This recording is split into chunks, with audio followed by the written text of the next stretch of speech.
is better, I guess, but we have a major, major delay, um, and that I don't understand why. So technology at its greatest. So if you respond, so I had to cut my wife off. No offense, honey. So there, you won't be able to hear her, but I'll have her ask questions, and then I'll be able to just answer them if she's got them. So just pretend your mic is on, but it's not. Yeah. And I'm not sure why we have a delay. All right, good. Fixed it.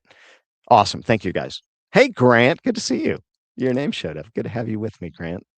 I Grant is like one of the most awesomest people I know. He's a friend of my daughter, and he's a total rock star. So I appreciate being here. So I don't know if you heard most of that. I'm not going to repeat it all, but hopefully you heard a little bit. But net of it is, I'm at a point in my life and career where I want to be able to make some time to give back.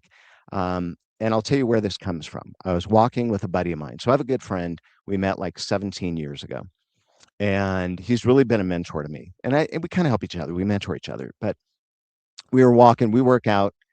We used to work out 3 to 5 days a week, doing boot camp, a fitness class, um, lifting weights, stuff like that. So I've known him forever. His wife was my assistant coach when I coached volleyball. So really close friend. But so we're talking, and this is only about a week ago, and we were just talking about things. And I said, I have all this knowledge and I don't know what to do with it. I feel like I want to share it. And he said, so why don't you just share it? I said, yeah, but who wants to hear what I have to talk about? I mean, I usually do keynotes. I coach people on very specific things, but I don't just do this. I don't just show up and talk about a topic. And he said, why wouldn't you? And I said, what do they want to hear? And he said, David, oh my gosh, you're an international speaker. You're in the top 1%, probably less than, maybe the top 10th of a percent in the world in what you have done and what you've accomplished. Like your story, right? Your dad died when you were 12 years old. Your mom had a couple $100,000 in debt. She had to come out of debt. You never read a book in your life. You learned, she put you in a speed reading course. It changed your life. You had never dated. You started getting exercising and getting fit, and you lost weight, and you were running 70 miles a week. And he's telling me all this stuff I've done in my life. And I don't really share, I hadn't shared these stories with people before, but he was pointing out everything I've done. And I just go, yeah, but there's other people. Yeah, but that is the number one key that people who have imposter syndrome, they think it, they say it. Yeah, but I'm not good enough. Yeah, but I don't have enough experience. Yeah, but I haven't earned it yet. Yeah, but maybe I conned them. Maybe they don't they believe, con is not the word, but it's like I fooled them. I had a facade. Maybe I'm not as good. It's always a yeah, but. So we're walking. So we're doing like this 3 4 mile walk, right? And he says to me, and he tries to and it say to me, he goes, David, look at where you are. Look at what you've done. How many people do you know, he says to me, have done 2,000 presentations? Not presentations like in a corporate office, but to the public, right? A public audience. How many people have traveled around the world doing it? How many people have spoken to live, face to face, over 200,000 or 250,000 people? This is what he's saying to me. And the whole time in my back of my mind, I'm going, yeah, but, and then I'm going, yeah, but look at Tony Robbins. Yeah, but look at Mel Robbins. Yeah, but look at, Brene Brown or all these people that are, and yeah, but, and he goes, have you written 2 books? Yeah, but they've written more. Yeah, but they're best-selling authors. So this is the conversation. And all of a sudden, he smacks me in the head, not literally. And he stops while we're walking and he goes, what are you doing? And I realized, he called me out that I have imposter syndrome. And I started thinking about it, and he says, look at this way. Imagine, well, he had a metaphor, but I'm going to reinterpret it my way. I imagine it like stair steps. There's a whole series of stair steps, okay? And you're on one of the steps. And there are people better than you, smarter than you, more efficient than you. They've done more than you. They had a better upbringing. They have more money, and they might be on a stair above you. And what I realized is my whole life I do this, and I said this to my buddy. I go, I just continually do this, and I go in cycles, and I remember it, and I forget it, and I remember it, and I forget it. And he said, I said to him, the way I see it is here. I'll draw a picture. I got to draw a picture. Let me see if I can do this. Uh-oh. Hang on. Hang on. See, that's what happens sometimes. Okay.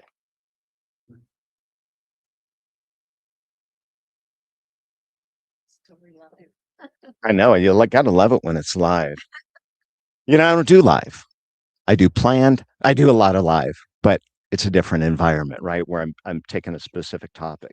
So I got to draw this because this is the best way for me to explain it. And I'm very kind of visual the way I think of stuff, and I think of analogies. That's kind of how I coach and how I work. So I imagine that there's these stair steps, right? That I'm explaining, right? And this is me somewhere. And this is the Tony Robbins and the Mel Robbins and the Brene Browns and the all these other amazing people that, have written books and are famous and they have millions of followers and they're amazing.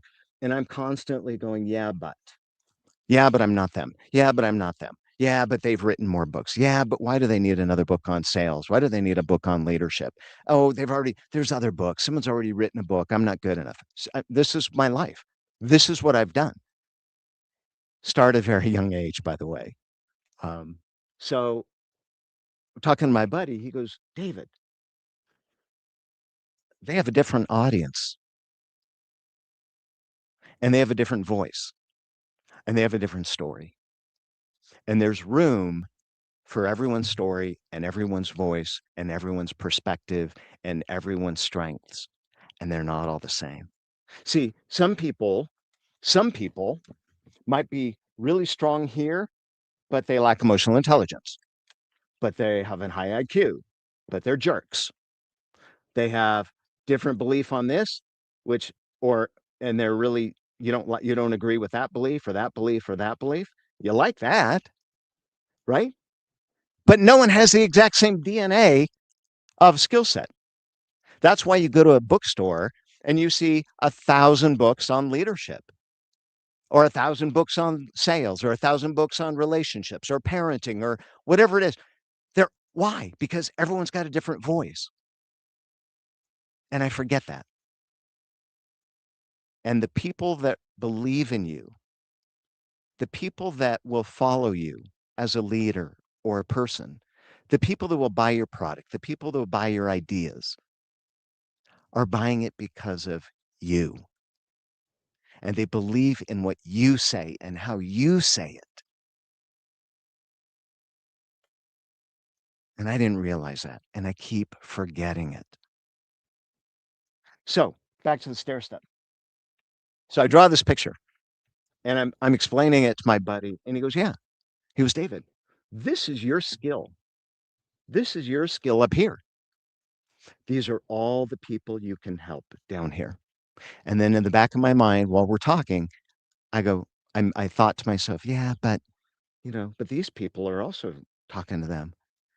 He goes, no, they might be, but you have a different style, a different voice, a different story.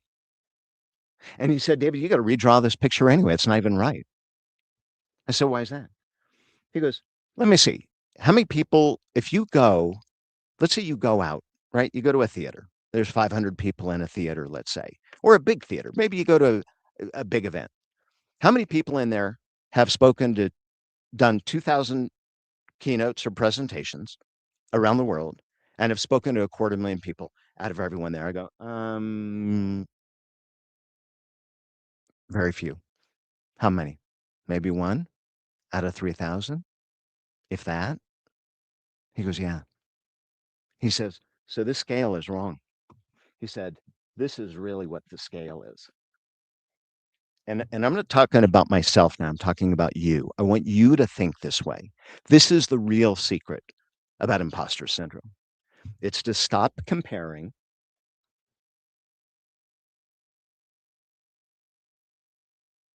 and stop being afraid. And I'll get back to that in a minute. He said, this is the reality. How many people are on that first couple of steps? Not many. And then there's you. And then there's the next step down here. And he said, the reality is it's a very small group of people. I want you to think about what you do. Maybe you're in accounting, maybe you're in sales, maybe you're in leadership, maybe you're an attorney, maybe you're in construction. What you know is what you know, and you know it well.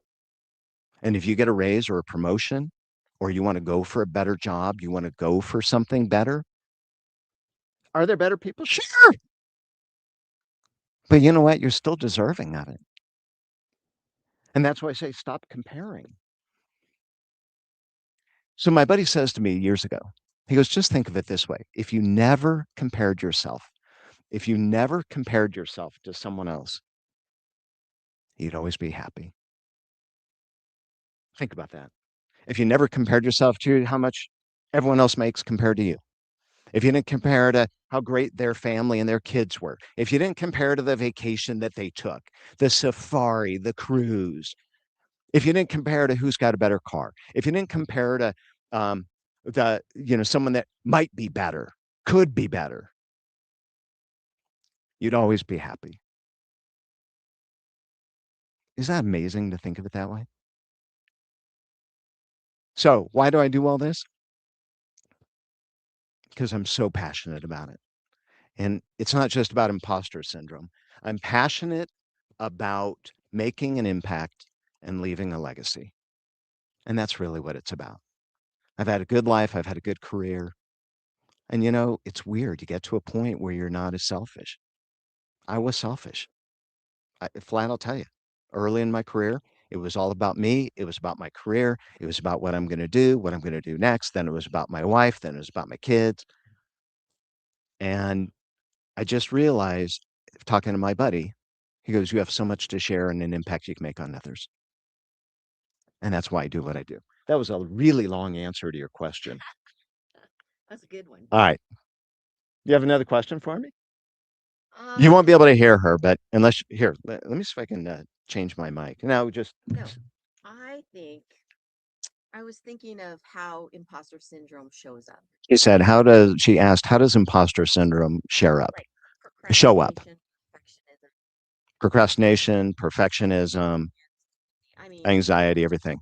I can just speak for myself. I can't tell how it shows up for you. Although if you're chatting with me right now, I would love for you to tell me how imposter syndrome shows up for you. How is it impacting you? What is it doing for you? What has it held you back doing?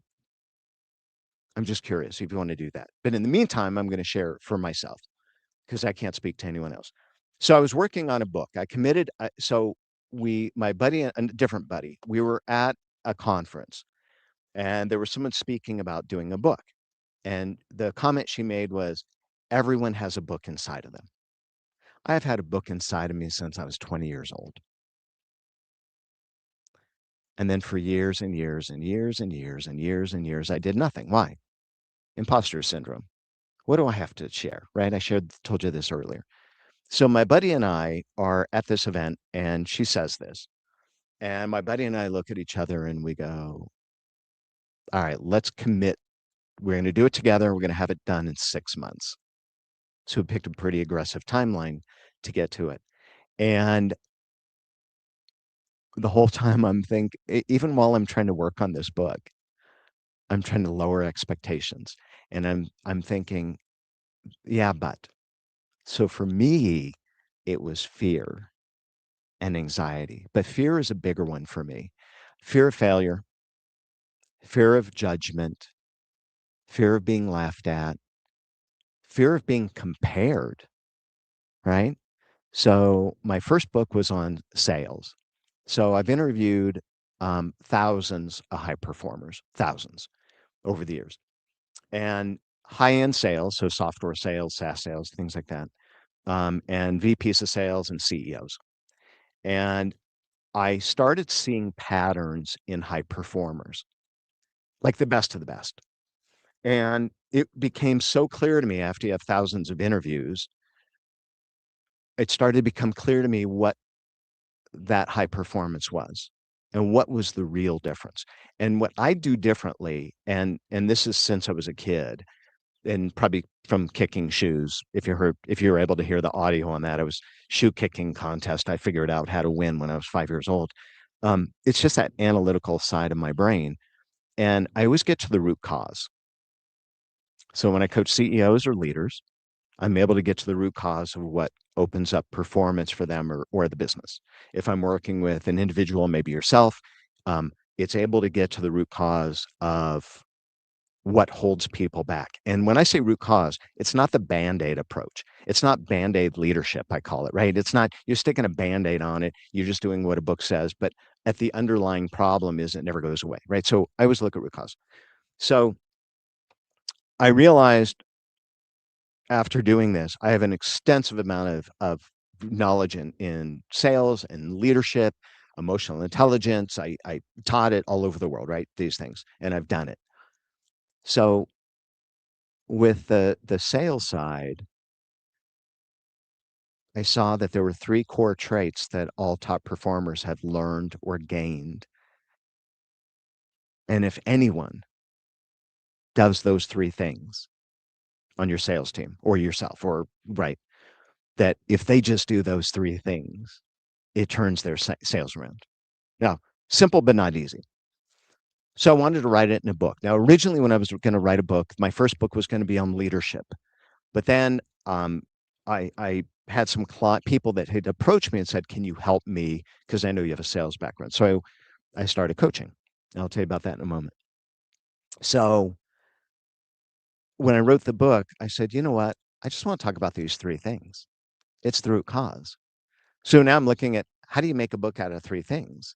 So I talked to this other woman who's written like 5, 6 books, and her best-selling book, her most effective book, is 100 pages. She's written 300-page books, but she says, "But David, you know the one that sells? It's taking all that knowledge and distilling it." And as Einstein says, it takes genius to be able to simplify things. I'm paraphrasing. So that's what I did. And I said, okay, I'm just going to take these three traits, these three cores, and put it in a book. So I write this book, um, and it's a very small book. It's a very small book,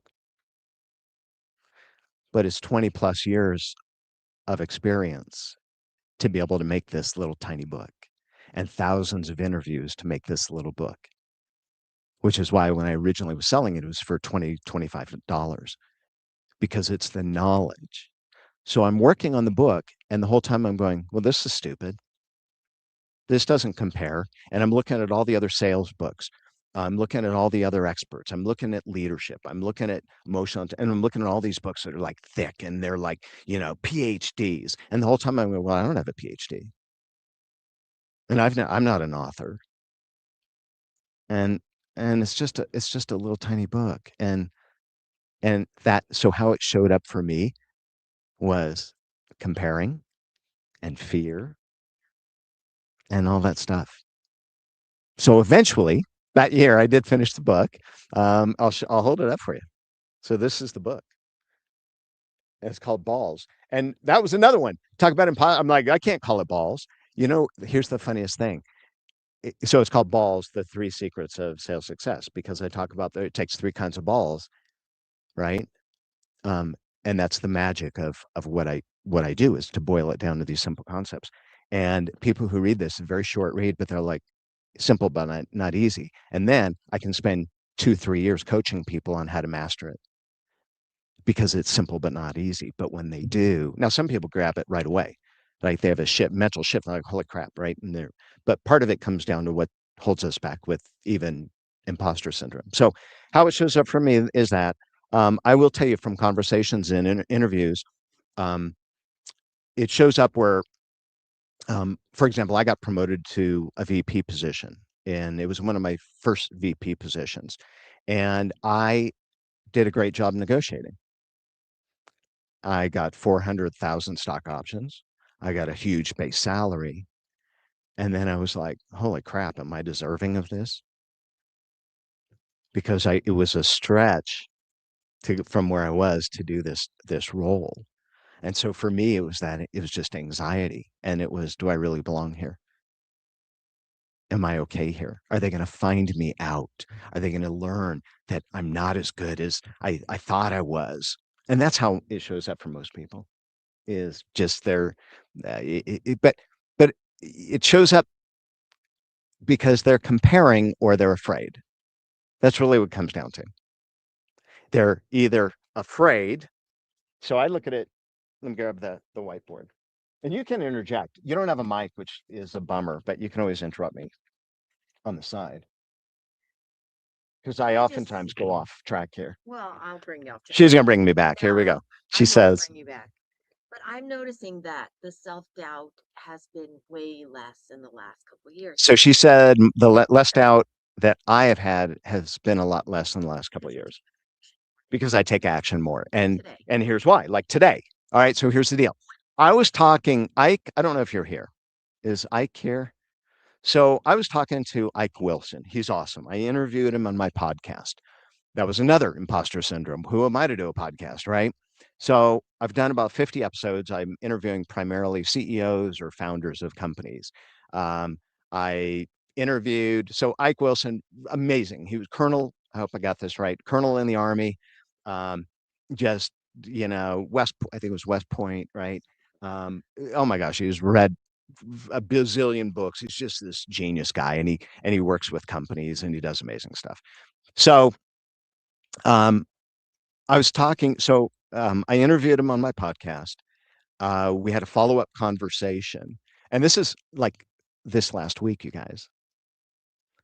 And I said, Ike, I was having this conversation with a buddy of mine about, sharing my information. I'm kind of thinking maybe I just do live, like a live. I just go live on YouTube. I go live on LinkedIn, and maybe I just do it. And he goes, well, just do it. And I said, all right, you know what? I am. And, if I'm going to do it, I think I'm going to do it Sunday morning. And there's a weird, and I tell this to Ike. I go, there's a weird reason for this, Ike. He goes, tell me. No, I don't.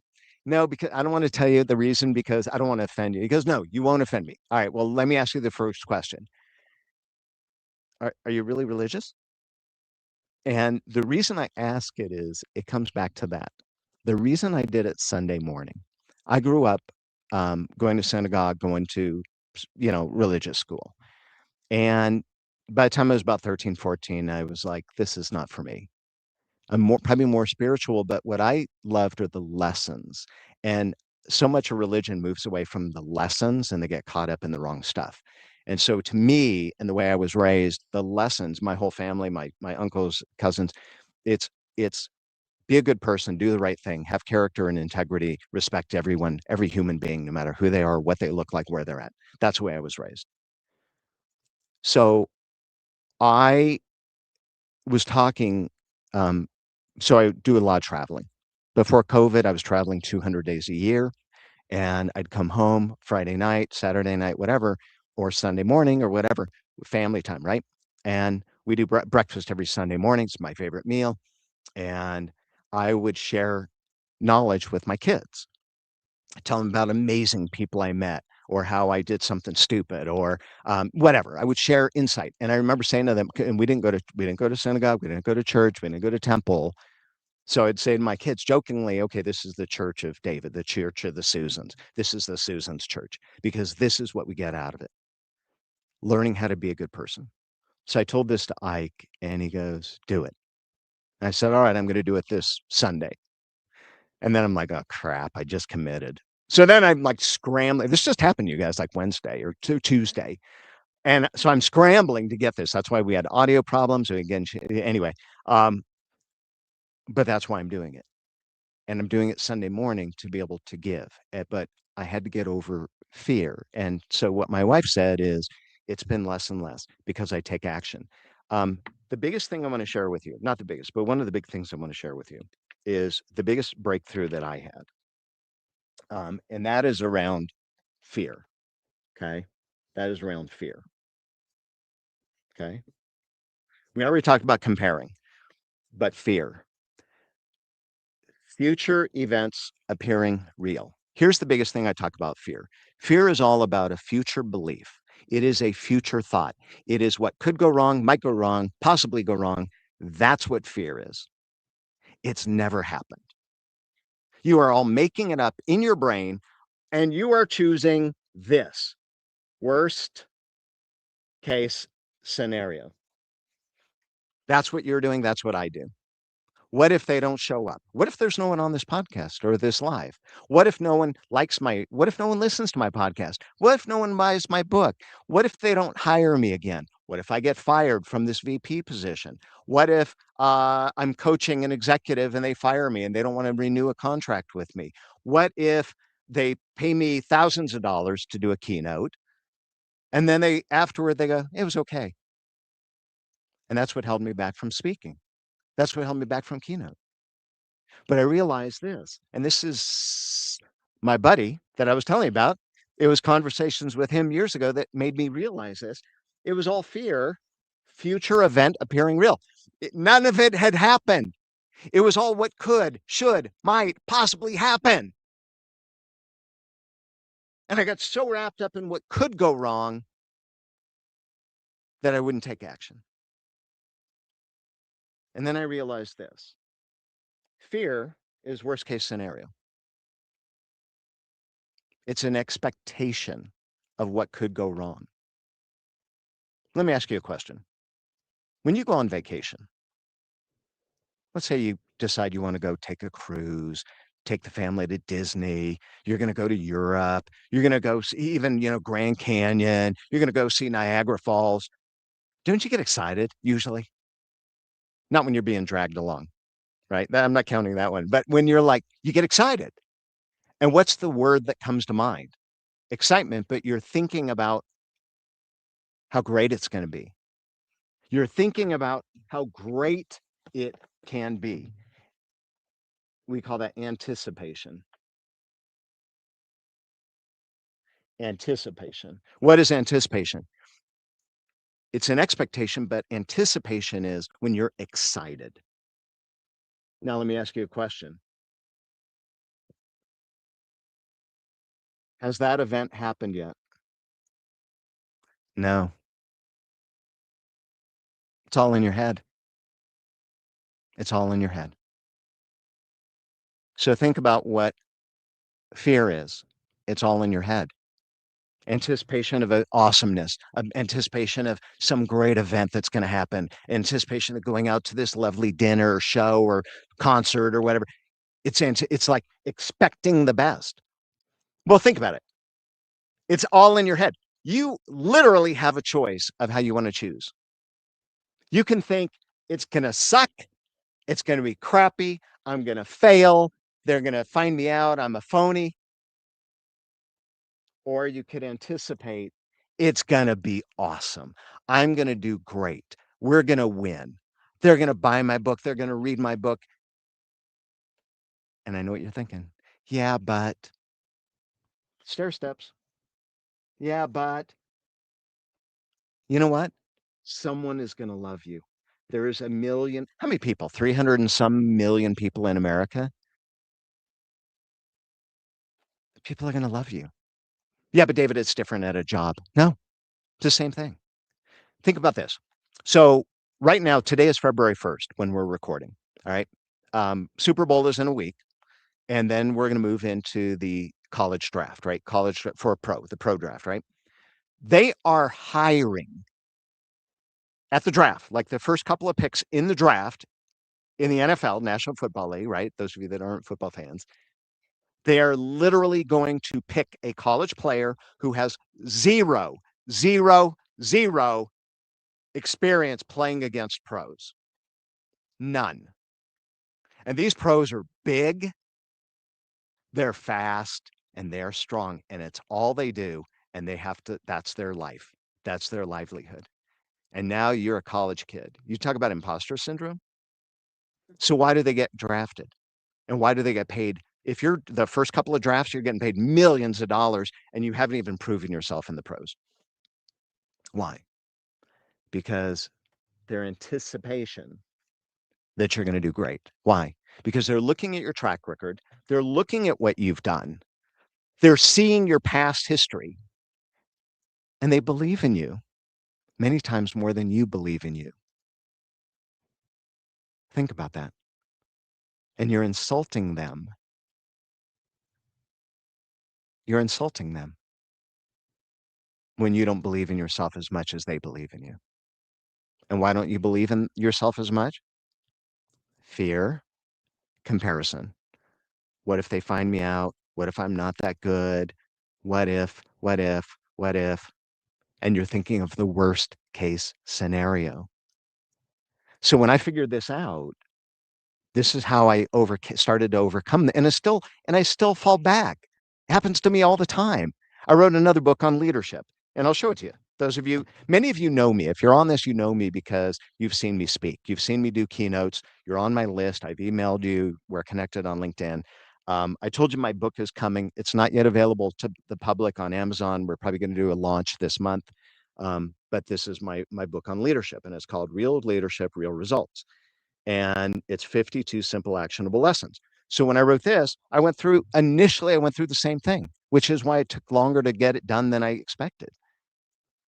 Because I fall back into the old habits.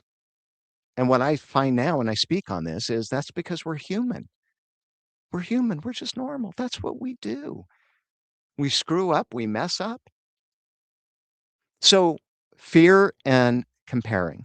When I put away the comparing, and that's why it's good to have a friend like I have or a wife that reminds me of this and goes, why are you comparing to the Tony Robbins? You have your following. I have thousands of people on my email list and LinkedIn. I've spoken to hundreds of thousands. You have a following. You have a following. I mean, this isn't about me. This is about you. You have a following. People love you. They believe in you. You have to believe in yourself and stop comparing. You'd always be happy if you never compare and reframe fear. Future event appearing real. You're making it up. Well, if you're going to make it up, if you're going to make up the future, make up an awesome future. Make up an incredible future where you visualize.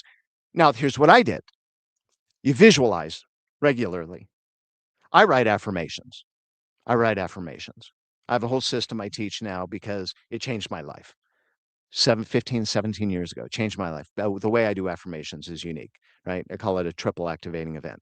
And it's a unique approach because I always do everything different from everyone else because I'm like, that didn't work for me, so I'm going to find it. So I found this approach that worked for me. And over the period of 1 to 2 years, I literally have changed my life. But I fall back. And that's my point is we fall back and sometimes we gotta get readjusted. They always say a ship.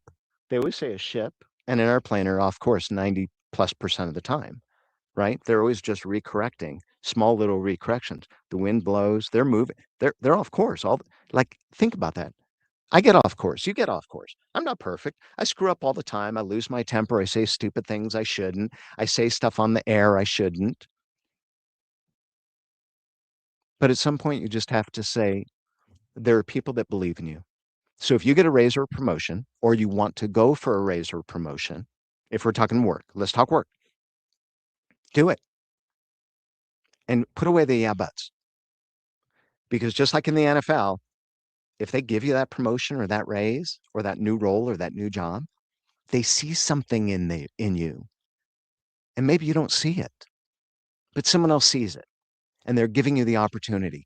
Grab that opportunity and run with it. You don't know enough? Learn, study, read, AI. We have tools now that can help us. Find a mentor, find a coach, have someone help you get there. That's what the pros do. Every pro golfer has a coach. They all have a coach. They are the best in the world and they still have a coach. Why? Not because they can afford it, because they realize, hey, if I'm off course, someone else can see what I'm not seeing.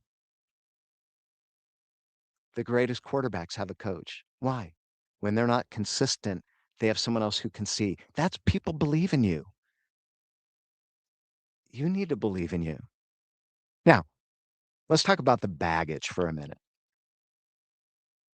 You're not good enough. You heard this from your parents, or you heard of the opposite, right? You're so awesome. You're so good. That crap damages us, right? If you were told you were not good enough, that's BS. You got to go find some friends that'll help you. And I don't mean help you therapy, although that's not a bad idea. But what I mean is find a circle of friends that believe in you and encourage each other and find your strengths and leverage your strengths. Two great books. Now Discover Your Strengths, right? That's a great one. And the other was Mindset by Carol Dweck. She's a professor at Stanford. And she talks about the problem as a parent or a boss or a coach of saying, you're awesome. You're so good. You're so smart. Why? Because now you get older. And if you get fired, you get laid off, your whole world crashes down. Or it holds you back because you're afraid that they're going to find you out. They're going to discover you're conning them. It's all a facade. It's not. They see through it. They know you're real. But so we do have baggage from parenting. I haven't. My mom was awesome after my dad died. My mom and dad, I never saw them fight, never saw them drunk. They were like the freaking most awesome parents. But I was 12, right, when my dad died. So my mom started feeding me a lot of professional, personal development stuff at a young age, right? But so I'm kind of a weird kid. Like I wanted to learn how to slow my heart rate. So I just have this belief I can. So at a young age, I was able to slow my heart rate just like in maybe a minute or two down like to 40 beats a minute, right? Or hold my breath longer than most people, or like I'm just mind over matter. That was what my mom taught me. But other thing my mom did was, and I love her for it. She was like, "David, you're so awesome. Oh my gosh, you got a 99 on your test. Here's the problem. Maybe next time you'll get 100. Mom, I'm vice president of Honor Society. Oh, maybe next time you'll be president. Mom, I just got the most awesome job working at IBM. Oh, well, maybe you'll be a manager someday. Mow the lawn. Mom, how's it look? Yeah, it's good, except you missed a spot. It was always she didn't say it wasn't good enough, but that's how my siblings and I all took it. And it's taken me years to get over the baggage. Years, years, which is why now I do what I do to help other people get through the baggage because I've seen it all. I've been laid off, I've been fired, I've been top 1% out of thousands. I've been, I've had it like I have seen it all and I've had to work for everything. Nothing was handed to me. Nothing was handed to me. It was sheer willpower and desire. And a lot of people go, well, I'm not that driven. You don't have to be. You don't have to be because there's ways to see. I'm lazy. I was a fat kid growing up. I didn't tell you that part of the story. I was shy, fat, introverted kid. And I'm allowed to say fat because I was the fat kid, right? I would never say that to anyone else, but I was the shy, fat kid growing up. So for me, I I just figured it out. I just figured it out. And it wasn't easy, but I was sick and tired of being sick and tired. I was tired of being shy. I was tired at the age of 16 of not having a girlfriend or having girls even look at me. I was just tired of it. So it was inch by inch, step by step that I would do stuff. And I felt like an imposter all the time. And I started exercising. I could barely run around a track one time without passing out. True story. But I just did it. I woke up at 7 in the morning every day in the summer. I was 16 years old. And I'm like, every day I'm just going to go do it. I'm just going to do it. I'm going to do it. And then it got easier and then a little easier and a little easier. And then pretty soon I'm running a quarter mile. Oh my God. And then I'm running a half mile. Oh my God. And then pretty soon I'm running a mile. Oh my God. First time ever. That was like a barrier for me was being able to run a mile. I was slow. It took me 15 minutes. to run a mile. That's frickin' slow, you guys. And then it was 2 miles, then 3, then 4, then 5, then 6, then 7, then 8, then 9, then I was running 10 miles every day. And this whole time I'm like, how do I get faster? So by the end of the summer, this is a 3-month window, I went from not being able to even run around the block or a track to running a 15-minute mile to now I'm running 10 miles and my mile split times are about 7.5, 8 minutes. I dropped 25 pounds. I started showering every day. That was new to me. I didn't used to shower every day. My wife's laughing over here because she knows this story. We've been together for since college. And and I mean, I've been where you're at. I've struggled. Never read a book. I was 16 years old. I never read a book. I cheated. Cliff notes, and I had my sister write papers for me. B's, C's. I was lucky to get a C. Seriously. My mom put me in a speed reading course, and it's not BS. If you've ever heard it, I'm probably going to do a live where I'm going to teach the technique that I learned because I went from reading 100 words a minute to 1,500 words a minute. My comprehension was like 20, 30%. And at 1,500 words a minute, that's 5 pages a minute I'm reading, basically. So I can read an average book. Let me see if I have a book here. I can read an average book like that, whatever that is, um, 300 pages in about, I can go through that in about an hour with 92% comprehension. Now, not anymore. I've lost my skill. And that's why I want to do a live, and we're going to do it together if you're interested. And I'm going to do it and teach you how to do it. We'll do it over a period of weeks. And because I want to get better at reading because I don't read anymore. But anyway, that changed my life. So I went from this kid who never had straight A's, like I have been where you're at, folks. And because I was lazy as a young kid, I would learn the shortcuts. I would learn the fast, efficient way. And that's why I look at root cause. And now I look at root cause and I'm like, all right, look, you don't always have to be driven and motivated to have what you want to have. Yes, that helps. That's the fuel on the fire, but you can still have it. And there's not one way. There's so many different ways to have what you want. So, want to pull this together. Yes, raise and promotion, imposter syndrome, right? It's all about fear and comparing. You just have to go for it. You have to believe in yourself, do affirmations, tell yourself, believe in it, you can do it. Put that aside. Easier said than done. I know. We'll do more lives. We can talk about that. The other thing is you want to do something. It's not about a raise or promotion. It's not career, but you want to do something. You want to write a book. You want to speak. You want to do what I do. You want to start your own business. You want to you need to put yourself out there on social media. You want to put yourself out there, but you have fear. What if they don't like me? What if I'm not good enough? What if I'm not smart enough? So what? So what? Remember the stair steps. Wherever you are, even if you're at the bottom, there's someone below you. And I don't mean that in a derogatory way. What I mean is there is someone you can help. And you know what? If you're down here, this person you can help, they're not going to Tony Robbins. They can't afford they can't afford $250,000 to spend an hour with Tony Robbins. They can't afford that. They can't afford some of these speakers. I do keynote speaking. Some of these celebrities, they charge $250,000 to do a keynote. That's not me. But I was comparing myself to them. What the heck am I doing? And it was holding me back from starting my in speaking. And then I had a buddy of mine, a different buddy, who was the one that said, David, what the heck? You're one of the best speakers I've known. You've spoken to hundreds of thousands of people. Why aren't you out on a stage? And so when I first started, I'm like, okay, would they pay $500?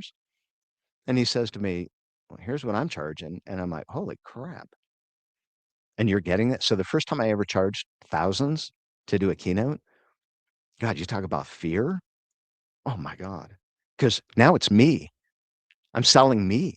And what if they don't like me?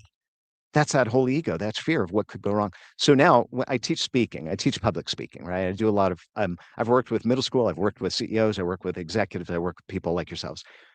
And now I have a strategy because I've been there. I've been there. And I told you I'm not naturally an extrovert. I'm not this way. In fact, I was at IBM and my boss asked me to do a presentation. And I was so afraid. I was so nervous. He calls me early in the morning and he says to me, "Hey, Dave, I'm so sorry I won't be able to go to this presentation. I've got to be out of town, but I want to wish you good luck." So I hang up with him. I immediately call one of my peers at work. My wife's laughing over here because she knows this story. I immediately called one of my peers and I'm freaking out. And I'm like, "Oh my God, I can't do it. I can't do it. I can't do it. You got to do it. You got to do it. You got to." He rescheduled, he dropped appointments for me. That's a good friend. I was a best man in his wedding, by the way, eventually.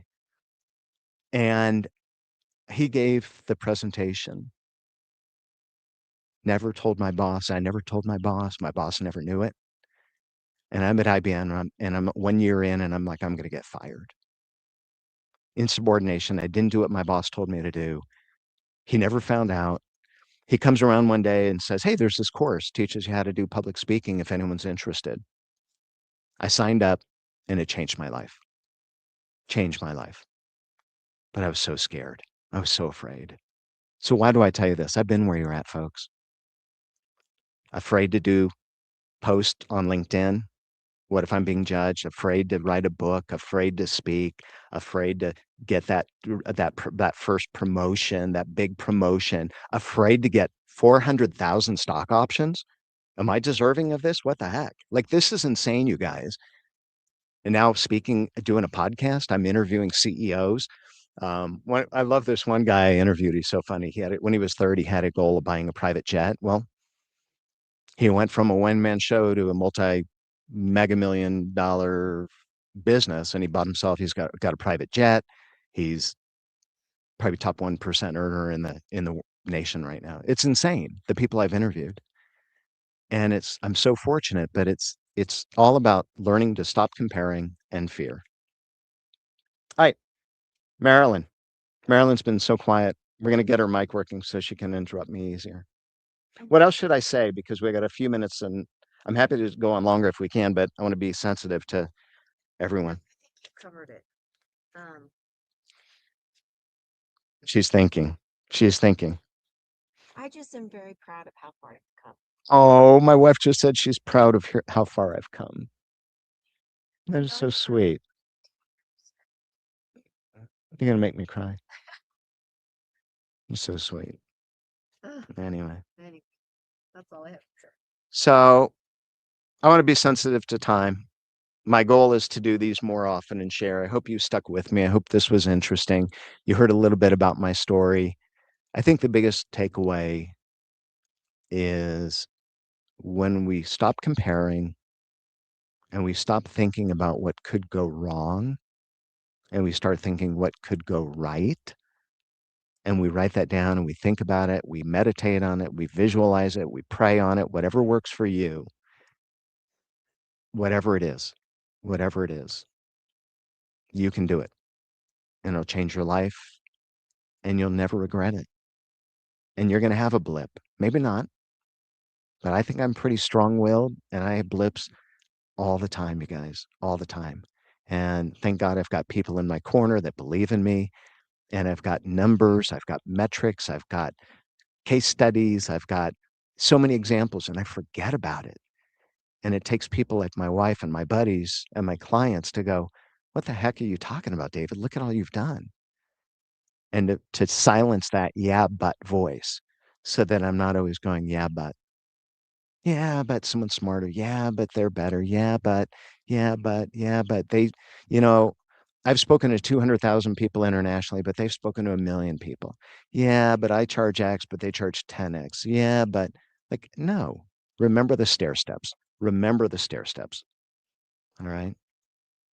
Folks, thank you for being with me. I so appreciate you. If you've enjoyed this, will you reach out to me on LinkedIn? Let me know your thoughts. Give me a comment somewhere. Send me a message. Um, and I appreciate you. If you are interested in hearing more, you want me to talk about a specific topic, let me know. But I'll make sure I post on LinkedIn. I send you emails, and I'll make you all aware next time I go live. And I don't know. I might change the time. We might do this in lieu of church, but it might be a 3 o'clock or 5 o'clock afternoon also. So, folks, I committed to an hour. That's my time with you. Thank you so much for showing up. Enjoy your Sunday. Happy February 1st, if that's a thing. And we'll see you in the future. I'll let you know when the book is out. A couple of people asked me when's my new book. I'll let you know. All right. All right, folks. Thank you so much. Have a great day. Ciao. Ciao, ciao.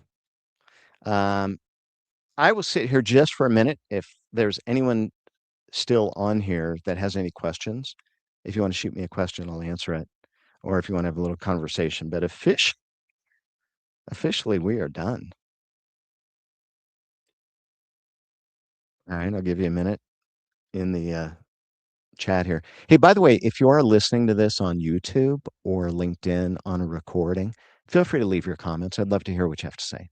All right. All right. All right, folks. Thank you. Have a wonderful, wonderful Sunday. Thank you for being with me. I appreciate it. Ciao. Thank you, Marilyn.